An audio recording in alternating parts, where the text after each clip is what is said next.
Boa noite a todos, sejam todos bem-vindos a mais uma live aqui no Devaneios no Café, nosso encontro semanal que a gente está fazendo em parceria com o SEI de Campinas, o Café Dialógico, que se encontra inclusive na rua Doutor Quirino, 1856, para quem quiser participar, que quiser ver um dia as nossas lives ao vivo, fiquem à vontade, o espaço é aberto, é livre a todo o público e as lives sempre acontecem nesse horário, às 7h30 da noite, nas quartas-feiras.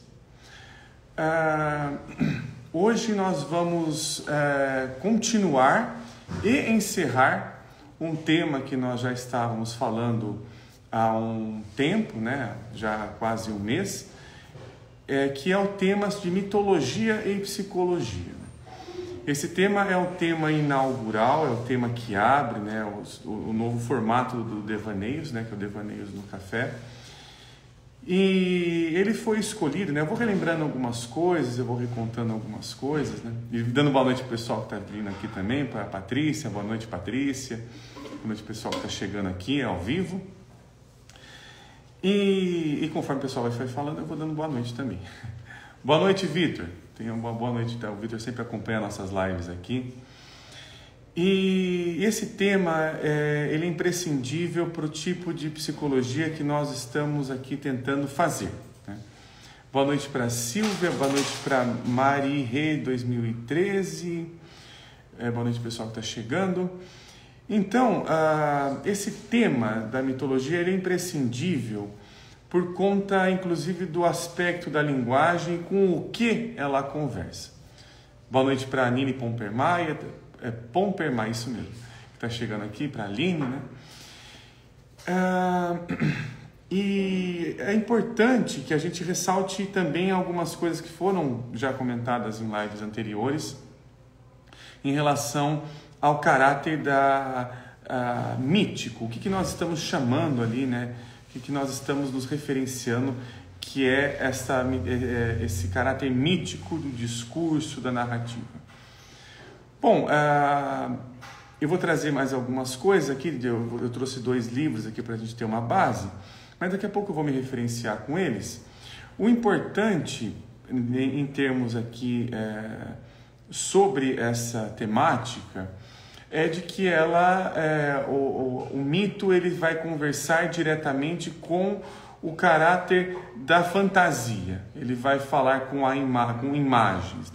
Os mitos eles sempre estão falando com imagens, de imagens, e não sobre imagens. Isso tem uma diferença gritante, inclusive, em visões de algumas obras. Uma delas, inclusive, que é uma crítica, ao meu ver, uma crítica bem construtiva que o Jung fez em relação à própria obra do Freud, quando o Jung, ele, em um seminário sobre sonhos, ele comenta que a visão que ele tem sobre como os sonhos se apresentam para nós, não é de que eles têm uma representação de algo, no sentido de sonhar com uma imagem, com uma cadeira, e essa cadeira eu vou desenrolando lá e ela representa a cadeira da minha avó. Então a cadeira ali, nessa imagem, onde ela tem uma representação, ela vai sumindo a cadeira. Eu vou chegar na avó, mas dificilmente eu volto para a cadeira.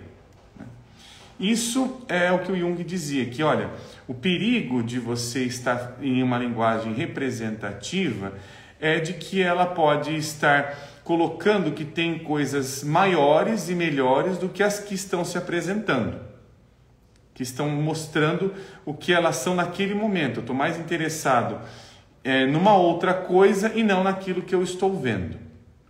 Eu perco esta imagem.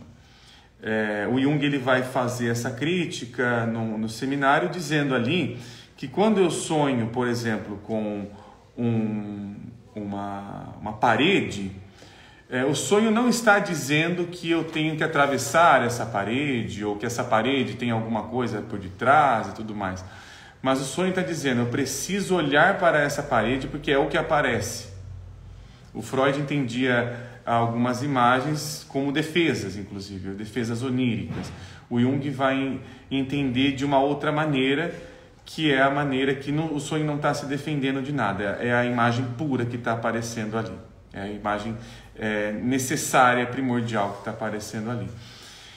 O Jung, então, nesse sentido, ele, de uma maneira ali mais desbravadora, né, mais inicial, ele inaugura com essa linguagem, dentro da psicologia, dentro da psicanálise, uma linguagem onde a coisa fala na linguagem dela. Eu preciso achar uma maneira de conversar na linguagem dela. Eu preciso não fazer com que a coisa fale a minha língua, mas que eu, de alguma maneira, compreenda essa linguagem, porque ela é mais estranha, porque eu não a entendo.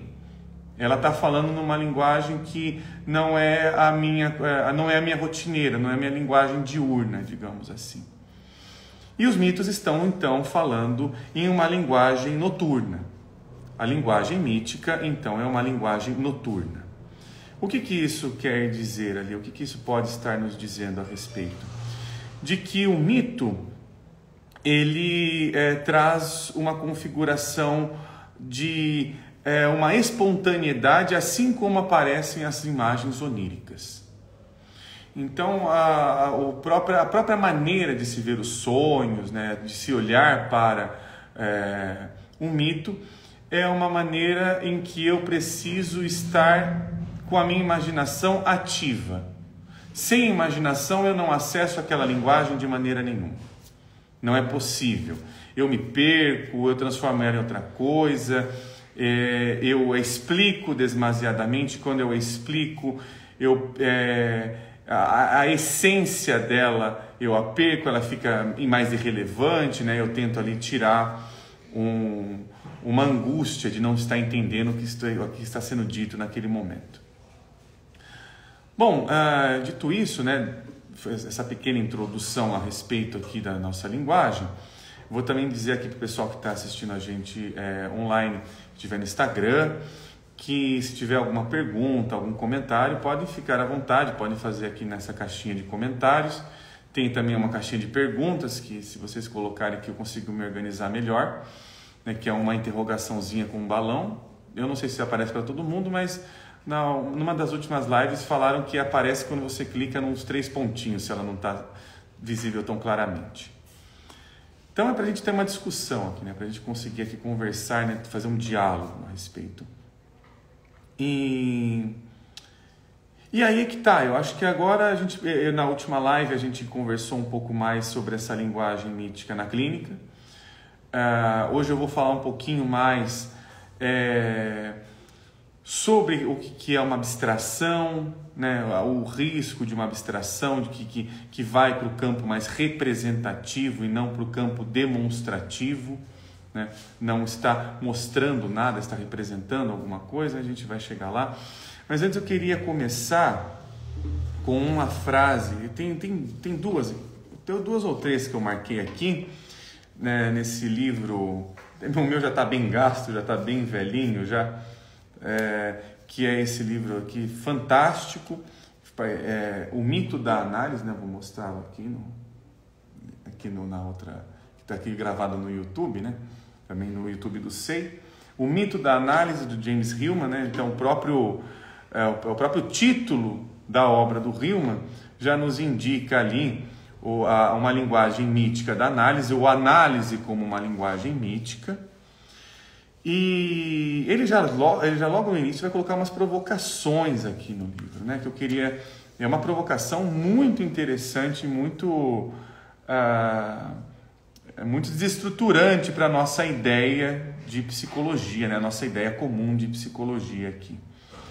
Aqui eu estou na página, para quem tiver essa versão aqui, que é da editora... É antiga essa versão que eu tenho, tá? Que é da editora Paz e Terra, né? que nessa versão aqui, a parte que eu estou lendo está na página 16. Está logo no início do livro, está logo já nas apresentações sobre como o Hillman vai se propor a falar sobre que linguagem que ele vai utilizar aqui para falar sobre o método da análise, né? E aí ele vai continuar dizendo, vai continuar a ideia dele aqui, né? Que ele está apresentando algumas partes do livro e tal. E ele vai dizer o seguinte, pegar só essa primeira frase aqui. Fazer alma e fazer mito estão numa relação recíproca. Olha que importante isso. Fazer alma e fazer mito estão numa relação recíproca. Se a análise é uma encenação, então torna-se necessária uma narrativa relativa a este ritual. Um mito. Olha que importante que o Hillman está trazendo aqui nessa frase. Ele está colocando, ele está equalizando aqui a equação. Isso aqui o Hillman está colocando em uma equação. A equação que ele coloca é de que fazer alma e fazer mito é uma relação semelhante. Quando eu estou vendo algo como um mito, eu estou fazendo alma.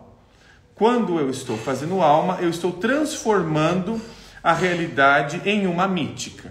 Ou estou vendo ela, ou estou percebendo, ou melhor dizendo, ela está se apresentando a mim como uma mítica. E o que isso pode estar nos referindo aqui, né? Que a maneira a qual eu estou sentindo, agindo, vendo as coisas, ela diz respeito a um movimento mítico, a uma história fantástica, a uma história fantasiosa.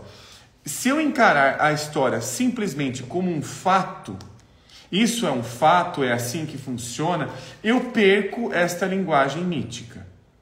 Eu paro de estar conversando, né, o que é fazer alma aqui? O que eu entendo aqui pelo que o Hillman está dizendo de fazer alma? É de ter uma relação profunda com as coisas. Isso aqui está dizendo sobre tal coisa, não sobre mim especificamente, apesar de me atingir. Isso está falando sobre outra coisa. Que outra coisa é essa? Então tem esse outro aí no meio. E o Hillman ele continua aqui, inclusive é uma ideia que ele também desenvolve num outro livro que eu já apresentei aqui, que é no livro Ficções que Curam. Ele tem essa ideia, a maneira ali de pensar do modo arquetípico, que se a análise é uma encenação, ele está trazendo a análise como um teatro, né? E tem uma frase importante dentro da obra do Hillman, lá no Ficções que Curam, que ele diz assim: se então a análise ela é uma encenação, o segredo é saber que eu estou dentro de uma encenação, que isso aqui é uma encenação, que isso aqui eu estou dentro de um palco, que eu estou, então se eu estou dentro de um palco, eu estou de alguma forma atuando, algo está atuando em mim, esse algo que está atuando em mim quer algo de mim. Se eu perco esta noção de que eu estou ali dentro de uma encenação, né, de algo que está ali e toma essa narrativa ali, que é uma narrativa mais dionisíaca, inclusive, né, se a gente for colocar agora na linguagem mítica, é uma narrativa dionisíaca, então eu sempre estou conversando com outro quando eu percebo que eu estou quando eu estou dentro de uma realidade a qual o que eu sinto é uma parte dessa realidade que tem a ver com o personagem X, né? E que personagem é esse, né? Por que ele está falando? Porque se então a análise é uma encenação, então eu estou conversando com uma fantasia que ela é um personagem, ela é uma persona. Ela existe como um personagem. E eu preciso saber como esse personagem ele é, como ele sente, como ele cheira, como é que ele como é que ele se envolve, né? Ou seja, todos os personagens, de alguma forma ou de outra, eles estão arremetendo ali a um apaixonamento, né? Se existe um personagem, existe por algo que ele então se encanta. Ele quer tal coisa, né? Ele não só quer, mas ele é exigente com tal coisa. Ele precisa ser tal coisa. Isso que vai ser importante. Depois eu vou passar para o próximo livro, né, que a gente está aqui olhando para eles, né, estudando em relação a isso. Mas eu vou continuar agora, né, se alguém tiver alguma dúvida, né, por favor, comente aqui. Mas eu tenho uma outra frase aqui, uma frase um pouquinho maior do que essa que eu li do Hillman, que aí ele vai continuar a apresentar aqui as ideias do livro, e aí ele vai mostrando ali a importância da linguagem mítica para a psicologia. Esse livro, inclusive, né, eu tinha esquecido de comentar, ele faz parte de uma tríade, que é o Mito da Análise, o Revendo a Psicologia e o Sonho e o Mundo das Trevas. São 3 livros que eles se casam, eles se complementam ali. Eles estão conversando com essa linguagem o tempo todo. Então, para quem quiser estudar um pouquinho mais a fundo as obras do Hillman, ou da psicologia arquetípica, eu recomendo essa tríade ali, que é uma tríade fantástica. Viver na Psicologia, inclusive, é um grande clássico, imprescindível, precisa ser lido ali para quem se propõe a fazer uma clínica arquetípica, né? Que quer olhar para essas imagens, que está ali tentando conversar com elas. O Hillman vai dizer aqui no último parágrafo da página 16 o seguinte: em consequência, o trabalho psicológico deve ser repensado. Se fazer alma não é um tratamento, não é terapia, nem mesmo um processo de autorrealização, mas essencialmente uma atividade imaginativa ou uma atividade do reino imaginal, no qual se envolvem todos os aspectos da vida e que não necessita nem do analista, nem da análise. Então, o profissional se vê confrontado com uma reflexão sobre si mesmo e seu trabalho. Qual a fantasia que tem sobre o que faz? Olha que interessante isso daqui que o Hillman está colocando. Ele está dizendo aqui que a partir do momento que eu estou numa atividade imaginativa e eu estou sabendo que eu estou numa atividade imaginativa, que isso é uma imaginação, eu posso conversar de uma distância. Vamos colocar ali essa palavra. Eu consigo conversar com isso de uma distância segura. Se isso me toma de uma maneira mais, que a gente chama de identificação, eu me identifico demais com aquilo, eu passo a sofrer exatamente como aquilo sofre. E qual que é o risco, né? As figuras míticas nos mostram qual que é o risco também disso. Elas são trágicas. Eu caminho para uma tragédia. O mito do Narciso é uma tragédia, o mito do Édipo é uma tragédia, e a tragédia vai acontecer em alguma forma ou de outra, porque é na tragédia que o personagem se mostra, né? Que ele fica mais evidente ali, ele aparece, não dá para não ver, né? O Édipo é um mito que fala, não dá para não ver, eu vou ter que ver de qualquer maneira isso aqui. Queira ou não, eu vou ter que ver, e para ver eu preciso perder os meus olhos comuns. Imaginar é perder os olhos comuns. Eu não consigo imaginar se eu estiver olhando para uma cadeira e ela está sendo apenas uma cadeira.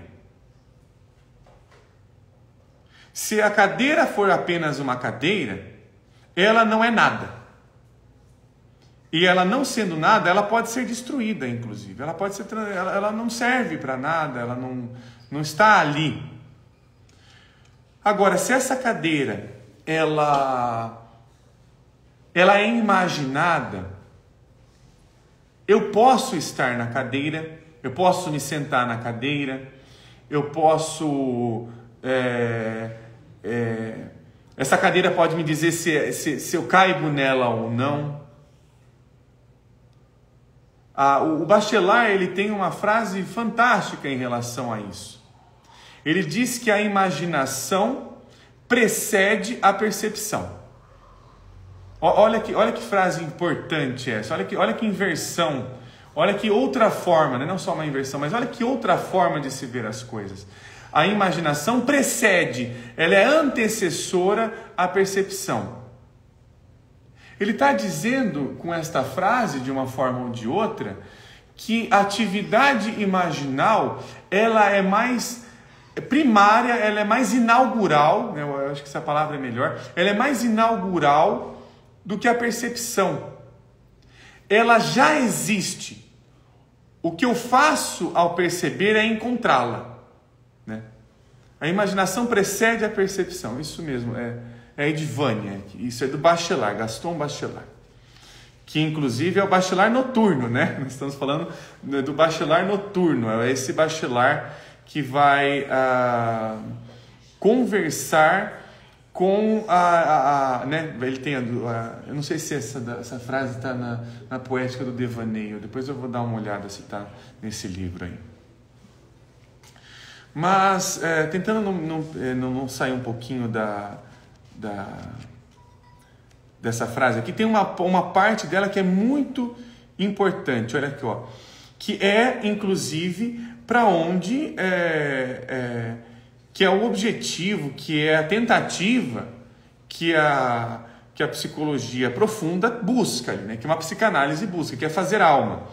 Que é fazer alma, ou seja, é colocar a alma em movimento de alguma maneira, é tirar ela ali da mesmice, é tirar ela ali de ficar no mesmo lugar, né? Mas para perceber que lugar é esse, eu preciso primeiro estar nele, preciso entrar nele.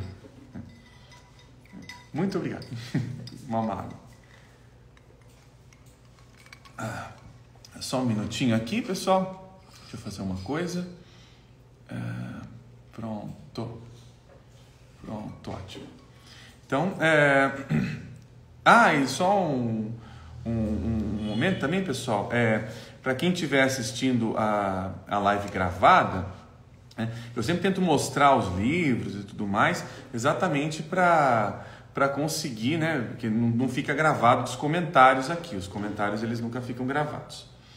Então, isso é importante ali para quem estiver fazendo algum comentário, tiver alguma coisa a falar. Sem comentar, eu não vou conseguir, né, dar uma olhada depois.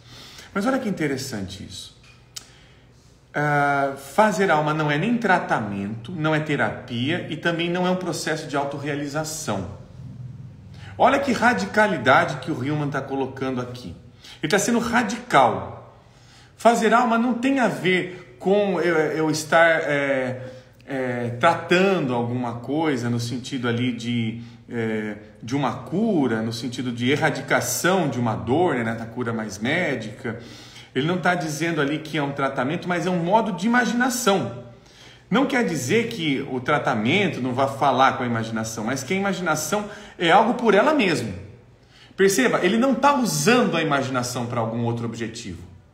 Ele não está falando, vamos imaginar, porque imaginando ali você vai deixar de ser borderline, você vai deixar de ter o tal transtorno X e por aí vai. Pelo contrário, talvez até, e isso é a patologização que fala a psicologia arquetípica. Eu preciso da patologia para imaginar. Que através dela, ela está me apresentando o mundo. E eu preciso saber o que ela diz sobre o mundo também. Ou seja, a patologia é uma entrega de imaginação de alguma maneira. Se eu a curo, se eu erradico, se eu a extirpo de alguma maneira, eu deixo de imaginar. Eu deixo de ter contato com essa imaginação. Isso é perigoso. Isso é um perigo. Perder o contato com a imagem é perigoso. O Jung falava isso. O Jung até tem uma entrevista, né, que eu acho que é Face to Face, não vou lembrar agora, mas ele falava, e se alguma coisa der errado com a psique? E se ela parar? E se ela não estiver mais conversando com nada? Ele colocava isso como uma coisa mais perigosa possível para acontecer com a humanidade. Não é nem com o indivíduo, é com a humanidade. Ele via isso como um perigo. Se nós deixarmos de imaginar, nós estamos correndo um risco gravíssimo, como população, como coletividade. Nós não vamos mais nos relacionar com nada. E ao deixar de se relacionar com as coisas, elas passam a ser tratadas, vistas como inúteis, vistas como problemáticas e precisam ser erradicadas. Olha que coisa, olha que terrível. Então, aqui essencialmente, a atividade imaginal é uma atividade por ela mesma. A imaginação, não, aqui a Flávia Regina perguntando, a imaginação é uma via de escape? Não. Ela não está escapando, ela está apresentando. É diferente. Ela está mostrando, deixa eu fazer aqui uma coisinha, aí pronto. Ela está mostrando, a coisa está assim. É eu que não consigo enxergar. Eu preciso fazer algum esforço imaginativo, perceber que é uma imaginação para conseguir conversar com ela, senão eu não vou. Se eu tiver ali muito mais preocupado em eliminar aquilo, como eliminar um problema, eliminar que isso aqui nunca mais vai acontecer, temos um problema grave, né? E aqui tem uma outra pergunta que é da Yara Gurgel. A patologia, antes de ser patologia, então já foi um mecanismo de percepção saudável? Então é um pouco arriscado colocar assim como se for, a gente coloca que é uma percepção saudável, uma percepção não saudável, digamos assim, né? Qual que é o risco disso? O risco é a gente achar que a gente então tem que transformar isso em algo saudável. Não quer dizer que vai ser. Não é a favor de uma salubridade nesse sentido, mas é a favor de uma dignificação, é diferente. Dignificar é dizer, esse tipo de vida acontece sim. Se eu colocar ali como uma coisa que é não saudável, ou seja, não posso viver assim. Eu não posso estar dessa maneira. Porque se eu estando dessa maneira, isso não é humano. Isso não é aceitável, isso não é nem ser vivente. Agora, quando eu dignifico, falo, isso existe também. É diferente. Eu estou colocando aquilo no mundo. Eu não estou retirando aquilo do mundo. Eu não estou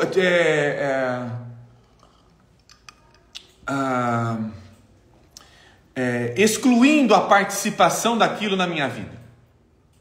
Porque aqui eu não excluo essa participação. Quando eu falo, não, eu vou curar isso para isso não ser mais tão sofrível assim. É um erro terrível.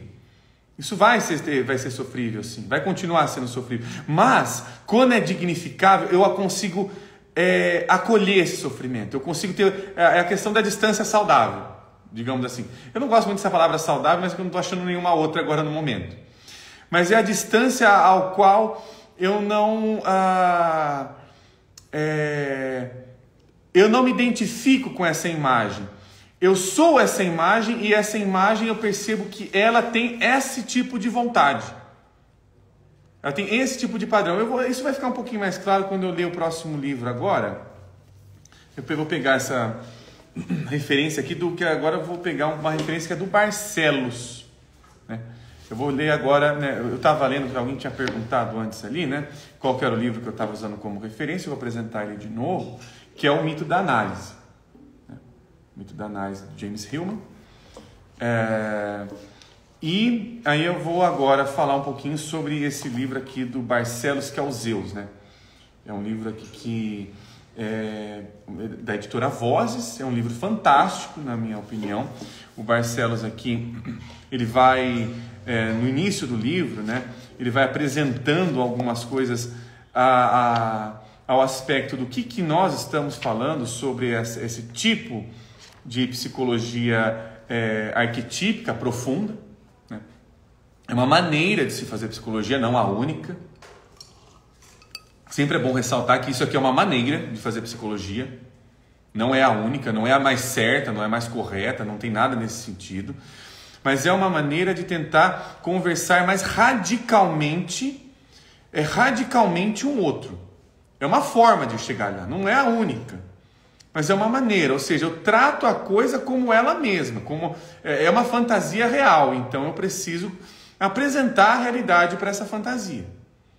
É sempre dizer, olha, a realidade é assim, é dessa maneira. E o que for acontecer com isso, cena dos próximos capítulos, né? A gente nunca sabe, a gente vai tratando a fantasia, mas ela vai ter no seu próprio rumo, o seu próprio destino. Colocá-la de dizer que, não, aí a pessoa pode melhorar, aí a pessoa pode entrar ali numa compreensão, de que isso é um erro absurdo, né? Esse é um erro que inclusive tira a própria autonomia do sujeito de novo, né? Ele não aparece de nunca. Antes de eu começar a ler alguns trechos desse livro aqui, deixa eu ver algumas perguntas. Teve uma pergunta aqui, uma observação. A Lilian está colocando, pode fixar o nome do autor e do livro. É que ele é um pouco grande aqui, eu vou tentar fazer isso depois, que é o Mito da Análise do James Hillman e depois é o Zeus do Gustavo Barcelos. São livros bem tranquilos, aqui digitar aqui é um pouco ruim, Lilian. Eu vou tentar depois aqui, se der um tempinho, por causa do nosso tempo também, né? Temos um tempo só de 1 hora. Aqui tem uma pergunta da Nini. Aqui é da Nini Pompermaia. A imaginação seria então uma forma necessária de se relacionar com a própria psique? Eu acho que na verdade é mais radical que isso, tá? Na verdade a imaginação é psique. É nesse sentido. Ou seja, se eu estou imaginando e aí eu percebo que isso é uma imaginação e que essa imaginação é um personagem e que personagem é esse, aí eu estou no movimento psicológico, aí eu estou na psique. Agora, se eu achar que a coisa é factualmente assim, é desse jeito, e é só desse jeito, aí eu não é mais psíquico. Porque o só desse jeito limita, é como se tivesse a coisa ali tentando, nessa relação de tentar ser salvo. Então eu preciso que alguma coisa me tire daqui. Aí depois eu volto para cá. Aí depois me tira de novo. Aí fica nesse tira e põe, né? E aí não circula, né? Não circunambula, né? Como fala o Walter Boechat. A circunambulação é psíquica, porque ela faz cosmos, lembrando até o que a gente estava comentando em outras lives. A circunambular é fazer cosmos, ou seja, a gente cria uma circulação, as coisas, uma não domina a outra, uma precisa da outra, uma chama a outra, uma apresenta a outra, né? Eles têm uma relação de uma certa maneira. Aqui tem outra pergunta que é do Vitor. O Vitor está perguntando: a poesia é uma revelação mais que uma intervenção? Não, a poesia, nesse sentido que a gente está falando, Vitor, ela não é uma revelação, ela é uma apresentação, que eu acho que é diferente, porque na imaginação do revelar é alguma coisa que estava obscura e aí ela aparece. Na apresentação você aparece mesmo se você tiver obscurecido. O obscurecido é a sua forma de se apresentar. É mais radical que isso. Ou seja, não revela, apresenta. Tudo é uma apresentação. É um mundo que se apresenta constantemente. Ele não está se referindo a alguma coisa, ou ele está ali... o latente é mais importante que o manifesto e tudo mais. Não é nesse sentido, mas é no sentido de eu preciso olhar para o que está apresentando, né? É o famoso ficar com a imagem ali. A poesia é a imagem pura da coisa, é a imagem sem a intervenção de alguma coisa. Ela é diretamente a coisa em si, tá? Isso aqui vai ficar um pouquinho mais claro nos trechos que eu marquei aqui para a gente conversar. Deixa eu ver se tem mais alguma pergunta. Tem aqui, deixa eu ver.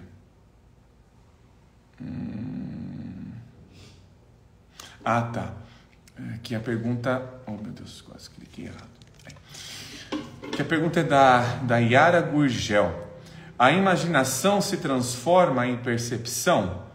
Se sim, como acontece? Não, na verdade, Yara, a imaginação é uma forma de percepção. Ela é a própria percepção nesse sentido. Então, por exemplo, quando eu percebo que eu estou lidando, né? Vamos pegar o exemplo que a gente falou na live passada aqui, né? Quando eu percebo que eu estou lidando com um louco saltitante de bonezinho verde, camisa branca, este louco é uma percepção própria dele mesmo. Ele está me mostrando, olha como eu sou, olha como eu me comporto, olha como eu me visto, olha como eu me apresento e olha onde eu estou. No caso ali dessa imagem, ele estava sendo levado para a prisão. E o interessante dessa questão da encenação que o Hillman traz é que ele vai dizer que tanto o juiz, tanto o policial que leva o louco, tanto o louco é a mesma pessoa. Se eles estão no mesmo quadro, eles estão falando sobre a mesma pessoa. Mas olha que interessante, esse juiz, ele não está tão claro na imagem, ele não apareceu no sonho, né, que teve ali na live passada, a gente comentou, né? Se tiver alguma dúvida, a live passada tá lá, mas eu vou tentar me estender tanto nisso, tentar usar mais como uma forma da gente observar. Mas perceba, o ego onírico, muitas vezes, ele não se percebe porque o que ele está sendo é exatamente aquilo que ele não se enxerga. Então, então teve alguém que levou esse maluco ali para a prisão. Quando vai fazendo uma investigação sobre essa imagem e vai abrindo essa cena, ou seja, quando o ego onírico o ego onírico e o ego também, né, não são mais tão importantes, aí eu saio e consigo enxergar o que ele está fazendo. E que personagem ele é? Ali no sonho, né, dessa moça aí, essa mulher, ele era um juiz. Ela se apresentava, ela agia, né, ela atuava, né, melhor colocando como um juiz. E isso fazia com que uma parte dela, com a qual ela tentava se relacionar, ficasse presa, ficasse condenada, estava sendo condenada. E esta era a parte que sofria. Era exatamente essa parte dela que estava sofrendo e que estava aparecendo através da patologia dela. Essa patologia é uma maneira de perceber, né? Que é uma maneira de imaginar, né? Então, deixa eu ver mais aqui. Aqui, ok. Gente, eu vou ter que dar uma pausa agora nos comentários, nas perguntas, senão eu não vou conseguir ler. Né? Se a gente vai passar o tempo aqui, então. Deixa eu ver se no final da live a gente consegue ver algumas perguntas que estão aqui e tal. Mas eu queria falar uma coisa que eu não sei se eu ressaltei ela tão bem. Eu queria ler alguns trechinhos aqui, depois eu vou comentar todos eles. Deixa eu ver onde que está aqui. Porque acho que na live passada, uma das lives, eu havia comentado do caráter da linguagem mítica como uma linguagem concreta. A linguagem mítica como sendo uma linguagem concreta. E aí o Barcelos, aqui nesse livro Zeus, na página 30, ele vai dizer o seguinte: ele vai fazer um contraste entre a imagem concreta e a imagem abstrata. Ele vai dizer o seguinte: a concretude está presente no pensamento mítico, ou seja, a concretude é a base do pensamento mítico. Então, quando eu estou percebendo aquilo como uma imagem concreta, aquilo se apresenta de uma maneira mais mítica. E olha o que ele vai dizer: esse pensamento mítico tem uma base sensorial. Olha que interessante aqui. A concretude está conversando diretamente com uma base sensorial. Eu estou percebendo, estou sentindo o que é isso. Ela é a própria expressão da sensorialidade. A literalidade puxa pelas formulações abstratas. Concretude quer dizer a visualidade das formas, a sua importância. E olha o que ele vai dizer aqui mais para frente, né? Que ele vai falar inclusive da abstração. Os perigos da abstração como um pensamento que sai, que retira essa noção do pensamento mítico, do pensamento ali que está ali buscando profundidade, né? Quando a gente fala de fazer alma, tá? A gente está falando de algo que busca profundidade, que isso profundamente conversa comigo, fala sobre mim de alguma maneira. Deixa eu ver onde que ele começa. Aqui, aqui atrás. Ele vai dizer o seguinte, aqui o Barcelos, aqui na página 32. A abstração é um tipo de pensamento generalizante. O pensamento mítico é específico, é inteiro. É o que a gente está falando aqui, né? A imagem ela não tem ali algo por detrás dela, algo latente nesse sentido. Não, o que ela está apresentando é inteiramente isso. Ela é o seu próprio limite. Ela não está dizendo qual é o meu limite ou qual deve ser o meu limite. Ela é o próprio lugar onde tem o início e o seu fim em si mesmo. Ela é o próprio cosmos. E aqui tem uma citação do Jatorrano, né, que o Barcelos ele coloca aqui, que eu achei ela bem interessante também para estar citando aqui. O pensamento mítico opera unicamente com imagens. Nele não existe o conceito no sentido de uma percepção intelectual, que se produz por elaboração do raciocínio. Ou seja, a abstração, ela vai... aqui ele vai dar um exemplo, né, inclusive de como essa abstração foi colocada, mas a abstração, ela vai se distanciando da relação proposta pela imagem que apareceu. Ela sai desse lugar, né?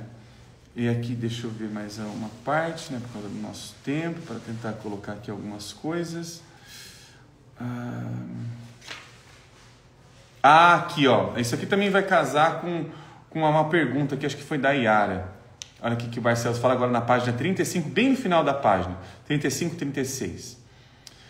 Fazer uma mitologia da alma significa ter uma abordagem que entende que os mitos estão apresentados de modo de estão apresentando os modos de sofrer da psique, seus processos, suas realidades e os desafios misteriosos que ela enfrenta. É exatamente isso, a gente acolhe a patologia, a gente acolhe o sofrimento e não tenta transformar o sofrimento em algo não sofrível assim. A alma, ela sofre. É o que fala, inclusive, o mito de Eros e Psique. Ela vai estar sofrendo. Ela sofre por diversos motivos ali. Ela tem tendências suicidas, inclusive lá no mito do Apuleio, né? Então, e aqui, esse daqui é importante, essa parte, que eu acho que ela mostra muito bem. Eu não vou ter tempo de conseguir ler essa outra, ou acho que vou também. Mas essa parte aqui, o Barcelos, ele está mostrando como é que o pensamento mítico ele é realmente radical em relação ao que está sendo apresentado, que ele não está representando nada. Na página 39 do livro, né, do Zeus, ele vai dizer o seguinte, isso aqui é muito importante. Deus, aqui ele está falando do Deus na representação mítica politeísta, tá? Que tem diferenças. Deus é algo que diz a respeito de um evento. É um modo de adjetivar os fenômenos. Ou seja, nós estamos falando aqui basicamente de uma psicologia fenomenológica. Disse, isto aqui é Apolo. Não está se chamando Apolo e não é vocativo. No ambiente monoteísta, usamos a palavra Deus vocativamente, chamando por alguém. Os gregos não estão chamando ninguém. Querene diz, Theos não tem vocativo na língua grega, a não ser quando falada por judeus ou cristãos.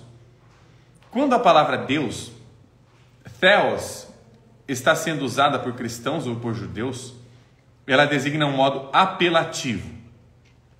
Seria uma coisa, ó Deus, cadê você? E por aí vai, né? Então você está chamando por essa força para que ela venha ali te resgatar, né? Porque é que eu não vou entrar muito na filosofia não, senão a gente vai se perder. Os gregos, por outro lado, estão identificados com a divindade. Olha que interessante. Eu e a divindade somos, em algum modo, a mesma coisa. Nós temos uma natureza em comum, compartilhável. Não uma natureza que você tem a força e eu não. Você é o forte, você vai me salvar e eu sou o coitado. E eu sou aquele que precisa da sua força, porque sem você eu não sou ninguém. Inclusive os próprios gregos, eles tinham medo quando um deus aparecia. Isso aparece inclusive no mito de Filemão e Baucis, quando Zeus revela que é Zeus. Ele fala, ixi, ferrou. Eles não estão falando, nossa, que bom, Deus chegou aqui e vai me salvar. Ele fala, ferrou. Ele vai me matar. Eu vou sofrer alguma punição. Os gregos tinham uma noção ali de... não é essa temerosidade nesse sentido de rebaixamento. É um temor no sentido de isso aqui é forte demais, é poderoso demais. Se isso aqui se apresenta para mim, então isso daqui de lá sim, se Zeus aparece, né? Zeus, inclusive, é aquele para Semele, né? O Zeus, quando ele se apresenta na sua natureza pura para Semele, ele fulmina a Semele, que é a mãe de Dionísio, né? Então eles não estão separados dessa natureza, desse fenômeno, né? Nós podemos chamar isso também de um fenômeno, né? Na nossa linguagem mais pós-contemporânea, moderna. Tem uma identidade com elas, né? A gente tem uma troca, essa identidade fala sobre uma troca. Já os monoteístas, né? Já os monoteístas, quando ele fala dos monoteístas, somos todos nós, tá? Ele vai dizer que nós estamos numa cultura que é sobrecarregada do monoteísmo já há 2023 anos já, né? Contando com agora. Então, nós temos esse pensamento ali conosco, né? Ou seja, a nossa relação com estas forças, elas foram perdendo forças. A gente foi colocando uma questão muito... uma relação muito paternalista, inclusive, né? Porque é um mito inaugural da própria religião monoteísta que a gente tem, que é a relação paternalista. Deus é pai, né? Então esse pai, quando ele vem me salvar, ele vem me tirar de uma encrenca, ele vem ser justo, ele vem lutar a meu favor, ele vai ali, né? Então ele está ali, né, para de alguma maneira ele vai ser legal comigo. Esse é o pensamento monoteísta, ele é justo. Então, ele vê que eu estou sofrendo, ele vai ali tirar desse sofrimento. Os gregos não pensavam assim mesmo. O Deus monoteísta espera que nos relacionamentos com ele que se estabeleça uma relação. Quando um grego entende que um momento na sua vida está regido, por exemplo, por Apolo, né? Apolo, deus solar, o deus ali do Sol, né, da mitologia grega, ele diz, eu sou Apolo, a divindade está com ele. Os gregos não chamavam os deuses, eles não estão pedindo, vem aqui, vinde a mim e tal. Eles estão dizendo, eu já estou aqui, segundo esta maneira de ser. Quando, no outro exemplo, um grego está numa experiência da beleza, ele diz, eu sou Afrodite. Ele, neste momento, é a deusa. Se dissermos, eu sou Hera, o pensamento monoteísta, e mesmo o pensamento psicológico, né, esse psicológico, né, mais comum, nosso, dirá que isso é uma inflação, é uma arrogância, é uma desmedida, é uma híbris, porque você não pode ser um deus, Deus é algo que está fora. Mas o grego diz, eu sou Hera, eu sou Hermes. Então, está identificado com aquele Deus. Identificar-se com Deus para a mentalidade politeísta grega é uma maneira de celebrá-lo, de honrá-lo, de entrar numa experiência e viver a qualidade daquela experiência. Esse tipo de lógica não se estabelece no monoteísmo. O Deus no monoteísmo é sempre vocativo, sempre substantivo, é nome, é verbo. No politeísmo, theos designa a qualidade de um evento. É adjetivo, não substantivo. E, portanto, aquilo que é theos para os gregos refere-se fundamentalmente, acredito, a uma experiência, algo pelo que está passando, ou seja, esta força que está comigo e que está identificada, ela quer algo de mim através da própria forma dela ser, e não da forma que eu quero. Não tem nada a ver com o que eu quero, tem a ver com o que ela quer. Ela é divina, ela é soberana, e eu, identificado com ela, entendo, compreendo, estou nela como ela está em mim. Isto quer de mim tanto quanto o que eu quero aponta para essa força. Elas não são separáveis. Eu preciso entender essa força para entender o que isso quer de mim, inclusive sobre as minhas vontades. Elas não são separáveis. Aqui os gregos não estão separando uma coisa. Isso aqui é A, isso aqui é B, e A não tem a ver com B. Eles vão falar, não, o alfabeto todo é a linguagem em si. Quando elas se juntam, elas estão se comunicando de alguma maneira. Isso aqui é a experiência politeísta, que inclusive não é a nossa experiência cultural, né? Não é a nossa maneira cultural ali de se apresentar alguma coisa, de estar em alguma coisa. A nossa maneira é monoteísta, é uma maneira ali de entender a experiência sempre num sentido de a coisa tem que ser dessa forma, né? E não que ela se transforma, e não que ela passa por sofrimentos, ou que ela não possa passar por sofrimentos. A gente tem que abolir esse sofrimento. É o que a gente imagina constantemente. Nós não podemos sofrer, Deus não vai deixar você sofrer, né? Esse Deus é o Deus que culturalmente ele está nos cerceando. Olha que interessante isso, porque isso vai falando sobre o nosso pensamento mítico aqui, porque isso ele conversa diretamente com o pensamento da clínica. O pensamento clínico vem ali dizer, olha, você não pode estar sofrendo isso, você tem que perceber que esse relacionamento X, Y, tal, não pode ser dessa maneira, que é uma maneira intrusiva, é uma maneira tal, e eu deixo de conversar com a força que está ali tendo tal vontade. Primeiro eu preciso identificá-la, para depois ela ser digna, depois ela ser honrada, porque senão ela não é percebível. Quando eu tento extirpar alguma coisa, ao mesmo tempo ela não é vista, ela não é sentida, ela não é sensibilizada. Então, deixa eu ver se tem alguma pergunta aqui, né? Que já estamos no nosso tempo. Deixa eu ver aqui. Acho que não tem nenhuma mais. Tinha uma lá em cima, mas tem tanta coisa aqui. Tem uma pergunta da Flá Regina, acho que dá tempo de respondê-la. A imaginação pode levar o sujeito a uma realidade que ele tenta fugir? A experiência sensorial da imagem já é uma realidade em si. Agora, tentar chegar ali e dizer, ele vai apresentar a realidade, porque a realidade já está se apresentando. A questão é eu perceber que isso me acompanha. Eu acho que é diferente. Isso me acompanha constantemente. Ou seja, tem um personagem mítico, tem algum estilo mítico. Eu acho que melhor colocando nesse sentido. Há um estilo mítico que costuma me acompanhar com mais frequência que outros. Isso sim.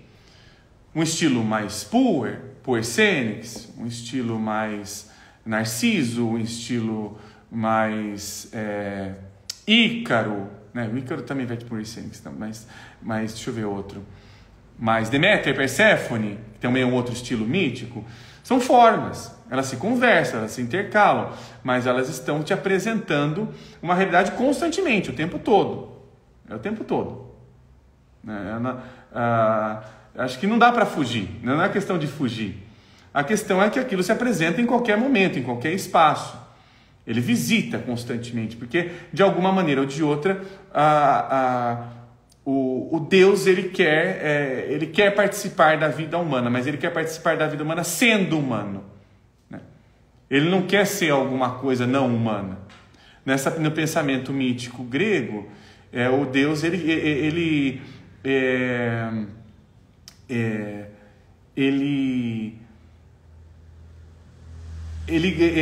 precisa das honrarias, ele gosta, ele quer as honrarias humanas. Então, até mesmo tem um mito, agora eu vou esquecer qual que a Afrodite mesmo fala que... tem um personagem, acho que é Hipólito, lembrei. Ele tá lá só fazendo honrarias para Ártemis e eu nada, né? Como assim? Ele vai ver só o que eu vou fazer, eu vou aprontar uma peripécia para ele. Aí tem toda uma peripécia de Afrodite. Então ela quer ser vista. Porque é do caráter dela, ela é a deusa da beleza, ela precisa ser vista. Ela faz e ela tem esse poder de ser vista. Ela é exigente, um Deus é exigente. Você vai me ver sim. Então, pessoal, agora aqui finalizando o nosso encontro, eu queria agradecer novamente a todo mundo que está no nosso café, né? O pessoal que está aqui presencial, muito obrigado. Agradeço a todos que estão participando, né, dos nossos encontros também gravados, nossos encontros ao vivo aqui todas as quartas. Hoje foi o nosso último encontro dessa série de 4 encontros sobre mitologia e psicologia. Na próxima semana nós inauguraremos um tema novo, que eu vou pensar ainda se ele vai ter alguma série ou se ele vai ser mais específico. Mas gostaria de agradecer, né, a participação, a colaboração de vocês que fazem perguntas, que estão fazendo essa troca, porque ela é muito importante, né? Ela é muito importante a gente estar fazendo esse diálogo, né, que os diálogos promovem esses devaneios, eles são muito bacanas, e é muito bom estar aqui, né? É muito gostoso. E nossa horinha aqui chegou ao fim. Reitero também, né, o convite para que as lives, né, as lives são gravadas, ficam gravadas no YouTube do Café Dialógico, aqui do SEI, ficam gravadas aqui no Instagram do Freud Estupefato. E reitero, quem estiver em Campinas, quem quiser participar presencialmente, né, o Café Dialógico fica na rua Doutor Quirino, 1856, aqui no centro de Campinas, né? Para quem conhece o Milord, fica bem do lado do Milord, fica bem próximo aqui. Então, pessoal, agradeço mais uma vez e nos vemos na semana que vem. Tchau, tchau.